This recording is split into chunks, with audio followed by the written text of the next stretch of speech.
Welcome to our new season, Innate, How Science Invented the Myth of Race. This is Episode 5, Part 2, The African Burial Ground. Before we start, a content warning for our listeners. This episode contains details about violence and the mishandling of human remains.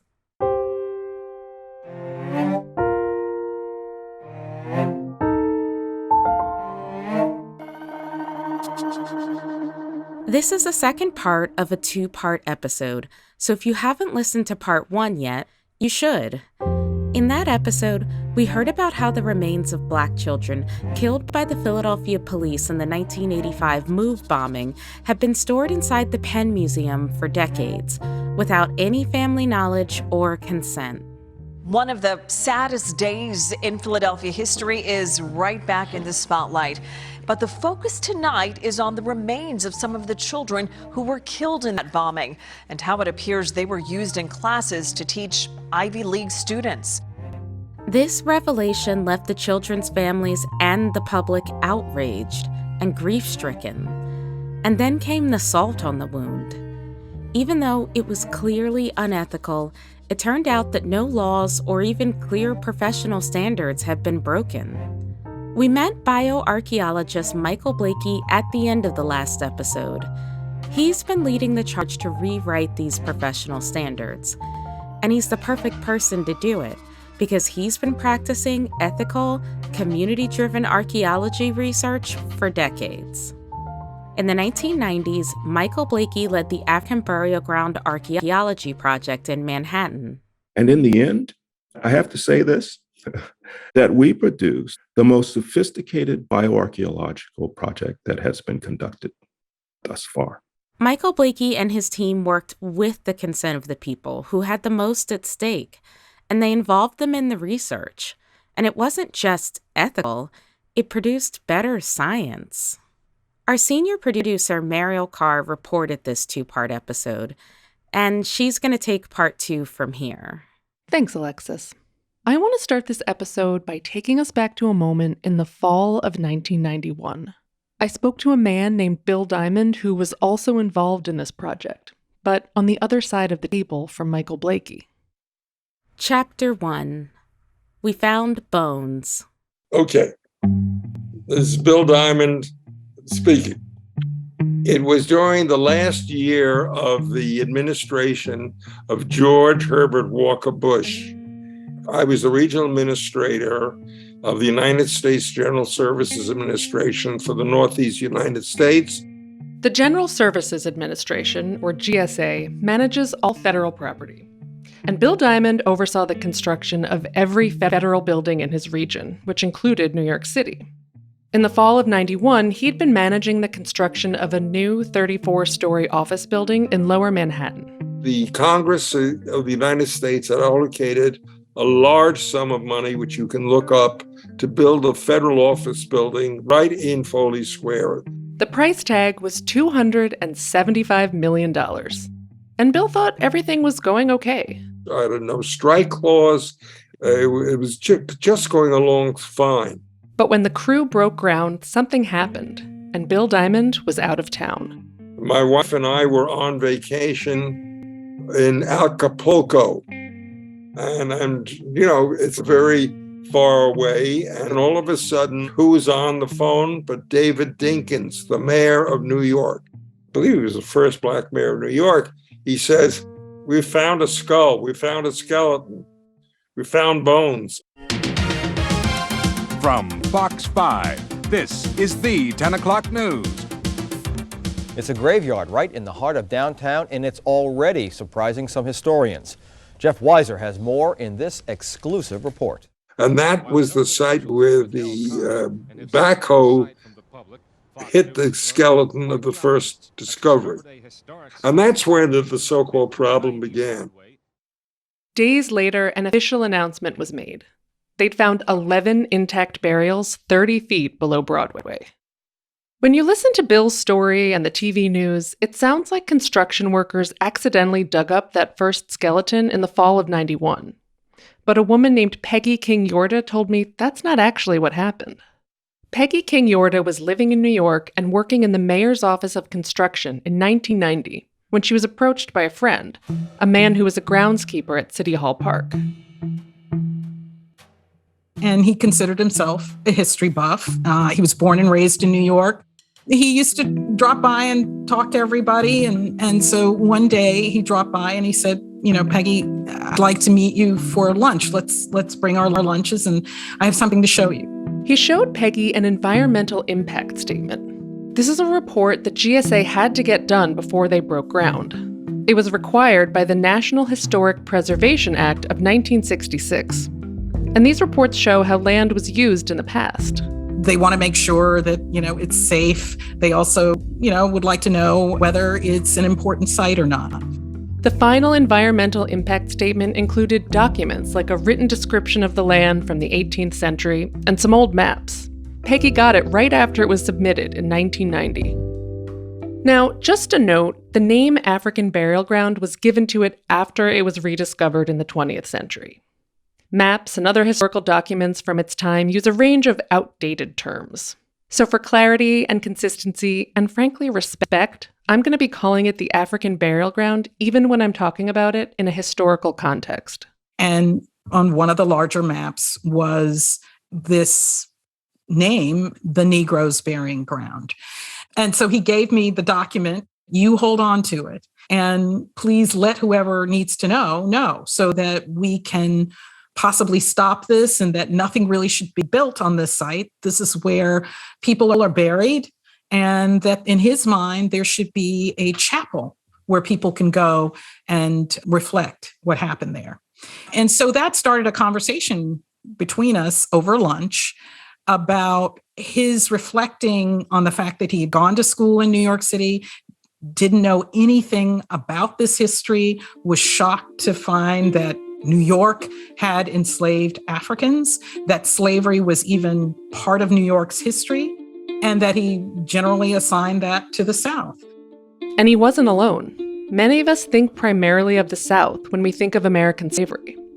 But New York City was actually once home to the largest community of enslaved Africans outside of Charleston, South Carolina. Africans were first brought to New York City by the Dutch in 1626. They came from Congo, Angola, and some by way of Brazil, where they'd already been enslaved.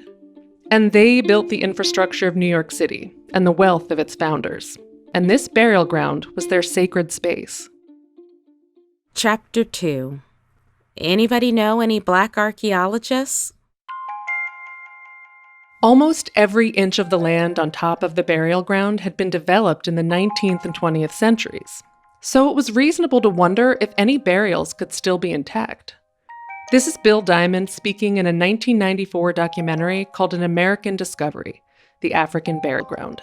In the environmental impact statement, which the government is required to do, they turned up a map that showed the existence of the, quote, Negro burial ground.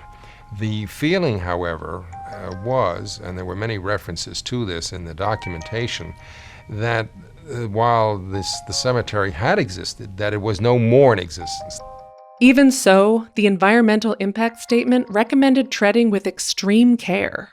That document said, even if those burials had been disturbed over the course of the years that the city was developing, that it would still be incredibly important to move cautiously and with the idea that we want to get as much ground truth, as they say, from the ground about a population that we knew so little about, which was first-generation Africans, enslaved Africans, and free Africans in New York. So the GSA hired an archaeological crew to do some initial digging. They were required to do this by law. And the crew narrowed in on a sliver of land that had always been an alley. And that was the site where the backhoe hit the skeleton of the first discovery. And that's the one that Dinkins called me on.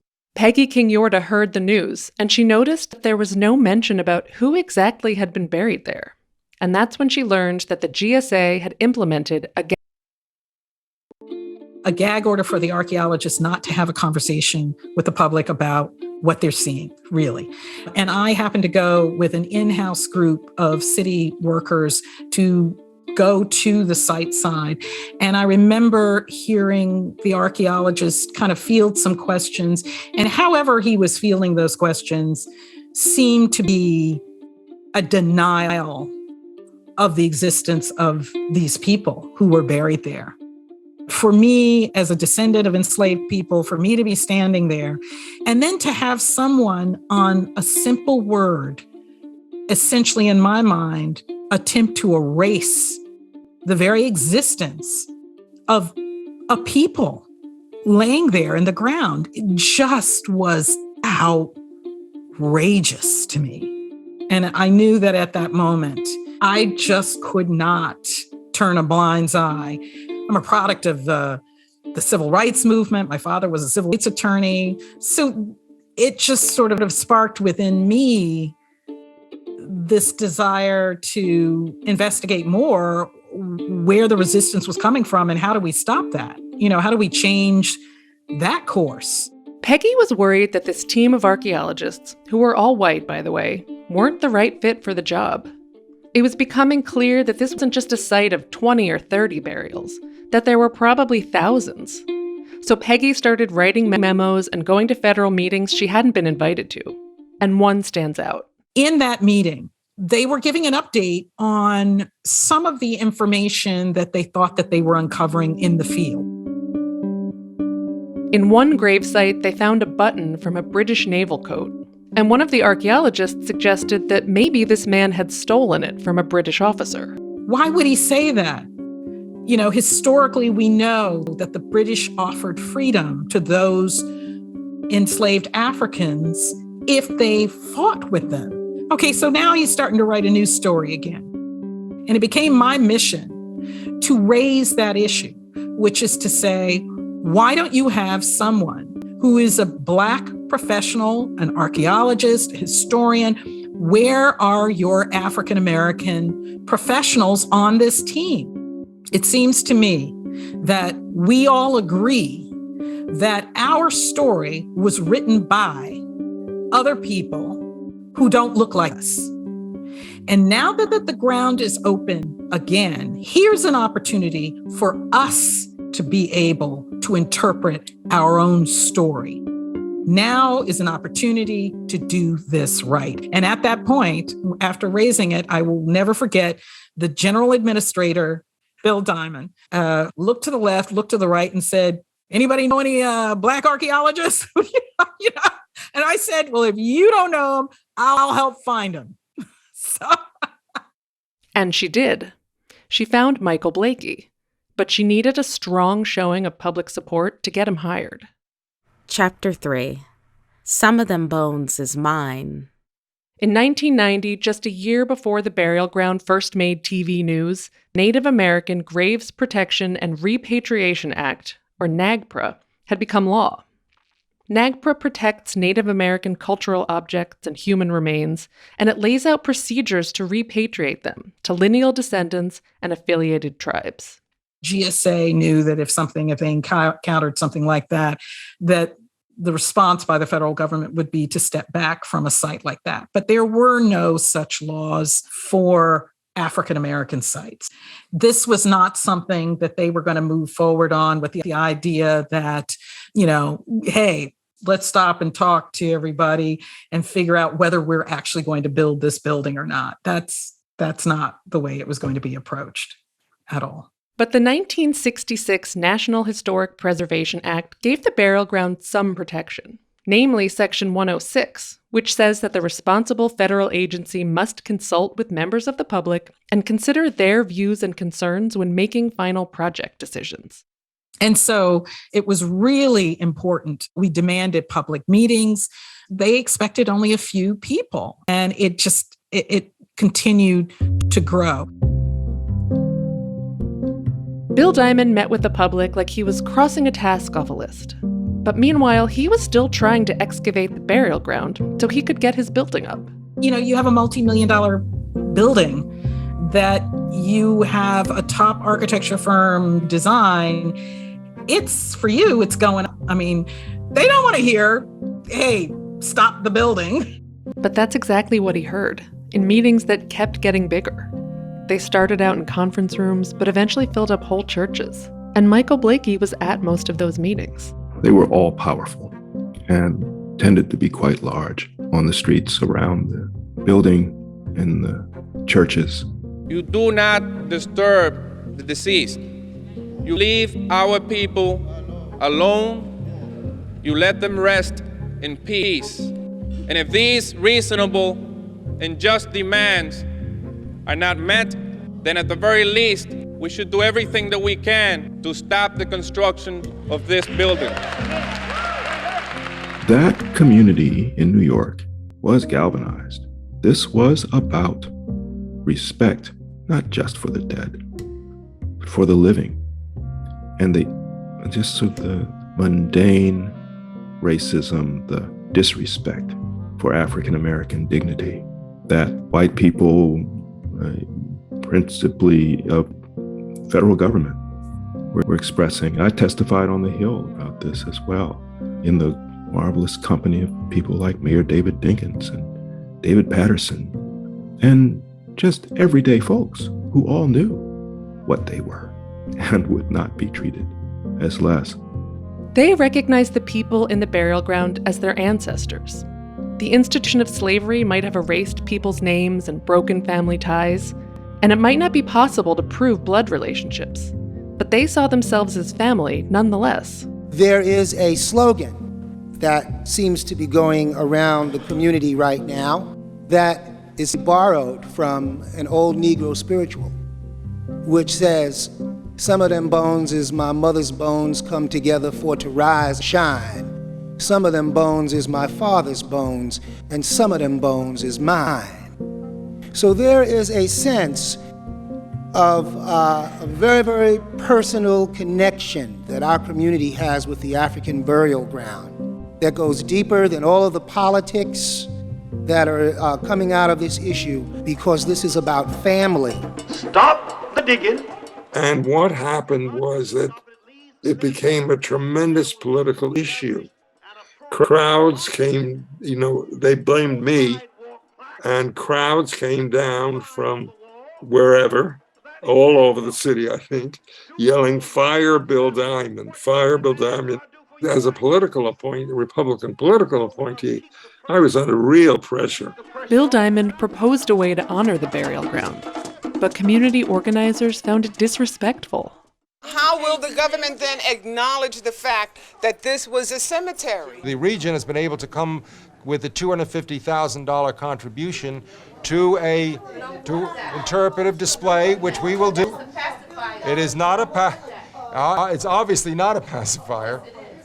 Meeting after meeting after meeting, you have led us on, you have made us think that you were listening to us, and yet you have not. For you to sit there and to tell us about a plaque in a building is not addressing the situation at all. Why are you meeting with the community? Because we meet does not mean that we agree. Bill Diamond is now retired. But 3 decades later, this experience has stuck with him. They set up a site of worship. People came and gave food to the skeletons. There were a number of practitioners of African religions, and they said prayers. There was one who kept threatening me with his, what do they call that stick? Juju stick. And he said, "If I put this stick on you, you will be cursed forever." And I'm basically Jewish, so I didn't want to take the chance. And he was right, because he had the moral force of his deep feelings for his people, and whose gravesite was being disturbed. Bill Diamond told the public that he was bringing their demands to his superiors, but later in a congressional hearing, he admitted that he never did. In 1992, he communicated the GSA's final position to the public.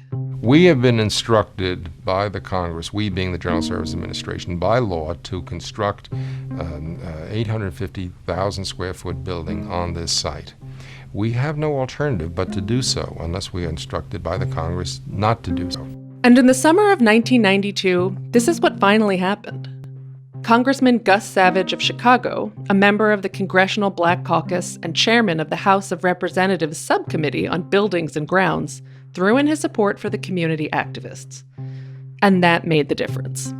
I am not going to be a party of your disrespecting what people here have testified, scholars have called, the most important archaeological discovery in this century. But I'm going to do, Gus Savage, everything in my power to make you change your obstinacy and your disrespect for a sector of this city. And with that having been said,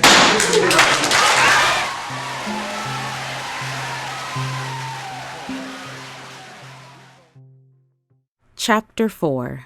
We are the memorializers. The group of community organizers had won. They were in charge. And Peggy King Yorta gave them this message. You need Dr. Blakey to be on that team. You need the constituency to get behind getting this man on the team.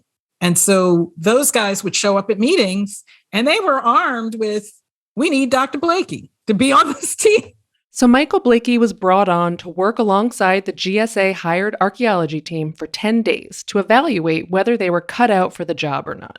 And my evaluation was essentially that they were ill-equipped to analyze what was clearly becoming the largest and most important African-American bioarchaeological site, maybe the earliest. The short answer is that the principal investigator who I knew, he had a high school diploma. He was white, but he had a high school diploma. I had a team of PhDs who with long experience on African-American, and increasingly we saw we needed Africanists and Caribbeanists with PhDs. They wanted to, for example, use race as a fundamental way of understanding the African burial ground population. Africans from many societies, kingdoms and empires in West and West Central Africa, all of which had specific histories and the specific history of their being brought into the Caribbean and then into New York and the lives they lived there. Well, this is about their history and biology, understanding health, nutrition, mortality, fertility. It's one line of evidence. And as we did in our project, among buried lines of evidence, historical and other evidence, to characterize the human lives of these people. Race objectifies them. The GSA archaeologists were forensic anthropologists. Their expertise was in identifying people for the courts, and they had a very narrow focus. This is how Fatima Jackson, a biologist and anthropologist who also worked on the project, puts it. They wanted to do, race, age, gender, race, age, gender, race, age, gender. Like, we know this is a dude, and he's probably African-American. They're in the Negro burial ground. Hint, hint, This is another clip from that 1994 documentary of one of those original archaeologists. We determine racial characteristics by looking at various differences that are apparent, usually in the cranium, in the skull of an individual. There are certain characteristics which indicate or suggest that people were of African ancestry or Caucasian or Oriental or whatever. Out of the total population that we've looked at so far, by far the majority seem to be of African ancestry. Besides the narrow scope, it was also clear that the excavation was being rushed. The team was working 11 hours a day, 7 days a week. And when Michael Blakey surveyed the storage area, he found skeletal remains crammed into cabinet drawers, damaged skulls and broken bones. And the storage area had no air conditioning, which meant that mold had started growing on the remains. And the team was so busy excavating, they hadn't produced a research design. There was no line of inquiry they were pursuing, no broad questions they were trying to answer. They were just digging up bodies as quickly as they could so that GSA could get on with the building. So Michael Blakey and his team took over, but they were working for that group of community organizers. They were the people who had taken ownership over this burial ground, who saw the people there as their ancestors. And Michael coined a new term to describe this group. He called them the descendant community. I was working on a research design thinking this community needs a handle. What would they be called that embodies their rights, their specific rights to the past and to their ancestors, what its relationship was, what the justification of its stewardship of the remains was. And then that fit was embraced by the community then and continues to be used. The descendant community was concerned about the continued desecration of the burial ground. They recognized that rituals around death are a vital part of our humanity. And Michael Blakey did too. What does it mean to be human? What would be on the final exam of an introductory course? And of course, we characterize human beings as those who walk on two legs erect, have their hands free and opposable, develop tools. We transform energy as fire. But what occurs, what marks the earliest Homo sapiens is the burial of the dead. Ultimately, it is to imagine the continuing social obligations of human beings, even to the dead. I sometimes think that we should be called Homo reminiscens, not sapiens, that what distinguishes us is that we are the memorializers. The descendant community had decision-making power. And key in this, the community could have refused our access completely. You can only consent when you can refuse. And so they had the potential to refuse us. And they could use then the practitioners that most human beings have used for a millennia, religious practitioners, to memorialize their dead. But as a lifelong scientist, I also felt that we had skills to offer to help tell an accurate story, a material-based story of the dead. In the end, the descendant community gave permission to Michael Blakey and his team to study the remains that had already been excavated. There were 419 of them. The total number of burials was estimated to be much higher, maybe 20,000. But the descendant community said that's enough. We want to leave the rest in peace. But it was this group, the descendant community, not just Michael Blakey and his team, who came up with research questions. They wanted the experts to answer the questions that were important to them. Chapter 5. The neutral scholar is an ignoble man. We considered the descendant community to be our ethical client. Michael Blakey calls this a clientage model, and it meant that the expert team was beholden to the descendant community. It put the power in their hands. And that didn't stop at just getting permission. It meant the descendant community got regular updates on the project, they had access to lab visits, and they got to decide on the research questions. Since we are always making decisions involving people's history, and that has impact on their lives, they have a right to be involved in those decisions. In other words, I agree with Frederick Douglass in 1854, who says, the neutral scholar is an ignoble man, simply looking for a way of covering his personal decisions so that he can, get the support of everybody. He said, on slavery, he said, you are either for us or against us.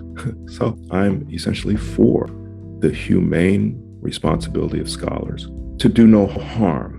And it is possible to do harm with the telling of other people's stories, certainly with preventing them from telling their own. The descendant community narrowed in on 4 questions. Origins of the African community in New York, transformations towards the beginning of an African American population or community, the physical quality of life during their enslavement, and then the 4th is resistance. One burial still stands out to Michael.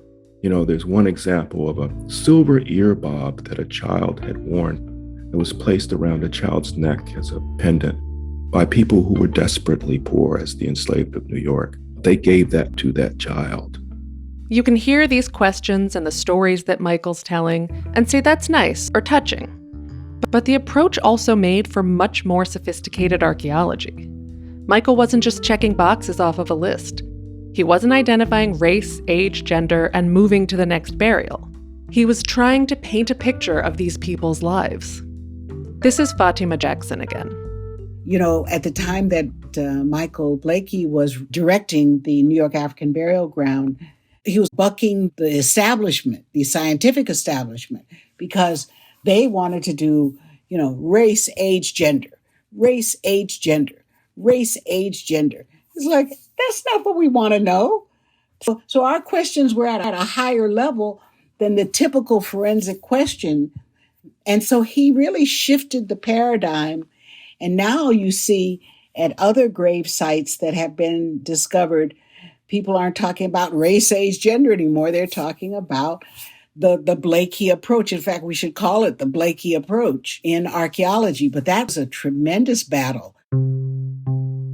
The final archaeology reports are thousands of pages long, and they're all about answering those 4 questions. But here's just one example of a way that Michael Blakey was able to start chipping away at that question about origins. Burial 101 has evidence of a tropical disease, very slightly filed teeth, which is something usually not continued in the Americas. And he either was born in the Americas or in a highly Europeanized, say, Creole community in a place like Ghana. There was also this notable design made from tacks on the lid of this man's coffin, sort of in the shape of a heart. Could be a number of things, but, it depends on what eyes one brings to it. Michael Blakey and his team suggested that it could be a Sankofa symbol from the Akan tribe in Ghana. That means, look to the past to inform the present and as a guide to the future. I will say that in our reports, we indicate that there are several possibilities. We don't absolutely know. We don't absolutely know anything about the past. But Sankofa was embraced by all.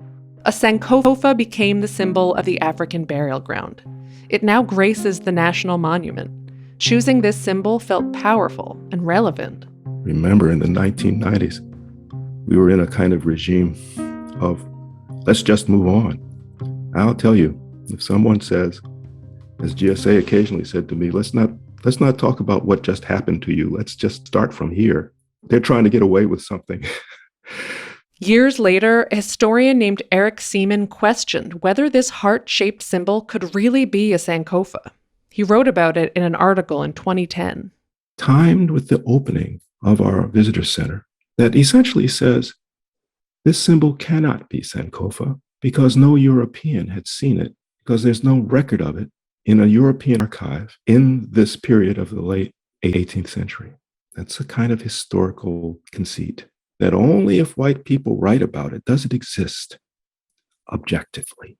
Michael says that denying the possibility that this symbol was a Sankofa feeds into a narrative that African culture did not persist in the Americas. There's often the assumption that they were readily acculturated, it's in the narrative of Christian charity that slavery gave to the enslaved more than what he or she had as Africans. In his article, Eric Seaman points to some Adinkra cloths in a Dutch museum as part of his case against the Sankofa symbol in the African burial ground.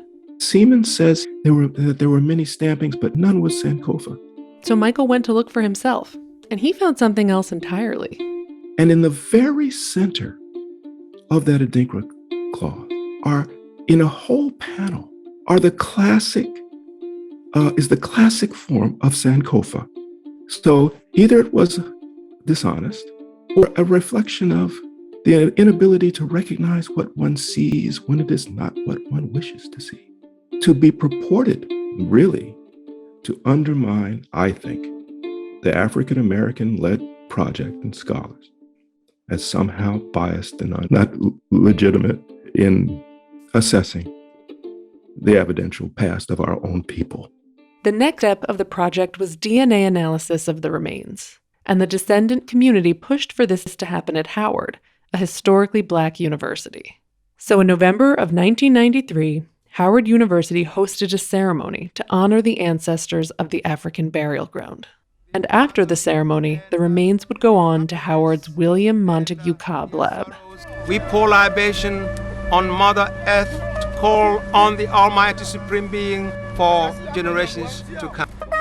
There was a procession to Howard's chapel, and once there, an elder from the New York descendant community handed Michael Blakey a box carefully wrapped in an African cloth. It was powerful. I still have that box. We wanted to commemorate what these remains meant to us and our communities, the complementarity of science and spirituality of Africa and the diaspora around our received remains. Chapter 6. What can you do with 400 years of African American biological history? We're able to mine so much information out of the New York African Burial Ground. In fact, I wrote a paper many years ago, and it said, what can you do with 400 years of African American biological history? And the answer is a lot. This is Fatima Jackson again. Until recently, she was the director of the William Montague Cobb Lab at Howard, and she still teaches there. Fatima joined the African Burial Ground Project in 1994, but she didn't get access to DNA samples until 2000. We had to wait for the genetics because the histologists wanted their piece and the anatomists wanted their piece. And by the time they finally sent some samples, there were little baby rib bones. And there's very little DNA content in that. But fortunately, the science has progressed. You can now do sophisticated DNA analysis with tiny samples, which is what Fatima and her lab have. Remember, the descendant community wanted to disturb the remains as little as possible. But we make do. And we make do, which is the story of our people in America. We make do, and we do the best with what we have. Necessity is the mother of invention. Fortunately, Fatima was allowed to keep the samples she got, and she's still analyzing them. She's been looking at the mitochondrial DNA. That's DNA that's passed down from our mothers. And she's helping answer that first question about origins in Africa. You see, there's often an assumption that enslaved Africans in the United States came almost exclusively from West and Central Africa. But Fatima has discovered that it's much more complex than that. Just to give you a hint, because I was working on this analysis this morning, we're finding that the maternal lineages of African Americans come from all over Africa. From East Africa, from West Africa, from Central Africa, the majority for sure, from West and Central Africa, but also from Southern Africa and from Eastern Africa and from North Africa. At one point, Fatima had a revelation. It was really hard to get access to bones from the burial ground. But then she realized there was another kind of sample that she could study. The grave soil that was around the bodies, actually it was the bodies at one time before it turned into soil. So she started working on it with a grad student she had at the time, Carter Clinton. He's now continuing the work as a postdoc at Penn State University. And he has been able to reconstruct the most likely cause of death for those individuals in the African burial ground 400 years ago. Isn't it exciting? What? Can you please? Okay, so how is that possible? The flesh does turn to soil. As we decompose, the microbes in the soil, as well as microbes in our intestine or in other parts of our body, will begin to break down the complex tissues to more simple tissues. So that's really pretty exciting. Some of the diseases they've identified are tuberculosis, Legionella, which is the cause of Legionnaire's disease, and Yersinia pestis, which is the bubonic plague. And all of this they're finding out from the soil. So we're also thinking that because the actual time of death for the individuals in the New York African Burial Ground is not known, we can go back and look in the historical record and see what were the epidemics at that time. And then see, do we get a peak in deaths due to yellow fever or due to cholera? And can we match up the cause of death with any historical information on the epidemics of the period? That would be the next step. Using grave soil instead of bone means that you can kind of have it both ways. You can generate new scientific knowledge without sacrificing someone's bodily autonomy or taking away family members' right to decide how to honor their loved one. It's possible to do ethical science with human remains. So it's very exciting. It opens up a whole new chapter and says that we don't have to destroy bone in order to get that kind of genomic information. We can actually use the additional information that's all around us. And of course, we're more microbe than we are human DNA. Fatima Jackson wants to make sure that ethical research continues because we need that new scientific information. We do know more about Neanderthals than we know about modern humans in Africa. What I'm hoping is that as a people, we will take full advantage of these skeletal and dental remains such that those remains can help us in the future. And they won't just simply be tucked away and forgotten and be of no good to the living. Because the way you put blessings on those who have passed is that you use their efforts to help improve the future. The African burial ground has had a huge impact on the descendant community. It's important for us to know as African people what role we played in the structuring of this country and this city. And it's important for other people to know who also feel that blacks have not contributed to anything. It's important for us to know for self-esteem and also for self-respect. I will never walk down these streets the same way again. I'll always know that this is Little Africa. This is where my people lived when we were first brought here in bondage. The full archaeology reports, which are 2,500 pages long, are now on the GSA's website. And so it is out there, and I say to people, so read it and do what we've had to do along the way. Put it on the table and compare it with anything else. An activist science can be better science. Within the field of anthropology, though, the lessons learned from the African burial ground didn't reshape the field as much as Michael Blakey would have hoped. And the discovery of the Move remains at the Penn Museum in 2021 was a harsh reminder of that. I would like to say, though, that this event has stirred my colleagues. I'm happy that its time has finally come. It's long overdue. But ethics is about our responsibility to other people. And informed consent is at the heart of it. Others have a right to decline, as the family of a tree in Distillations, Africa, should have had the right to really bury their children and decline their display in an online forensics course. It's frustrating, to say the least, to think that there was this example just sitting there, showing anthropologists of a better way to work. And I asked Michael Blakey why it's kind of been ignored. We are just a microcosm of the larger society. So I guess the larger way of putting this is it's a problem of whiteness and control and cover. They want the cover and they want the control. You're asking, why hasn't it been embraced? And I'm saying that the teachers' generation of white people rejected it because it was Black-led, because it was not theirs, because they could not have it. But, you know, they say the truth rises, and here it comes. This episode was reported and produced by me, Marielle Carr. There was additional reporting by Alexis Pedrick, and it was edited by Rigoberto Hernandez. It was mixed by Jonathan Pfeffer, who also composed our Innate theme music. Distillations is more than a podcast. It's also a multimedia magazine. You can find our videos, stories, and podcasts at distillations.org.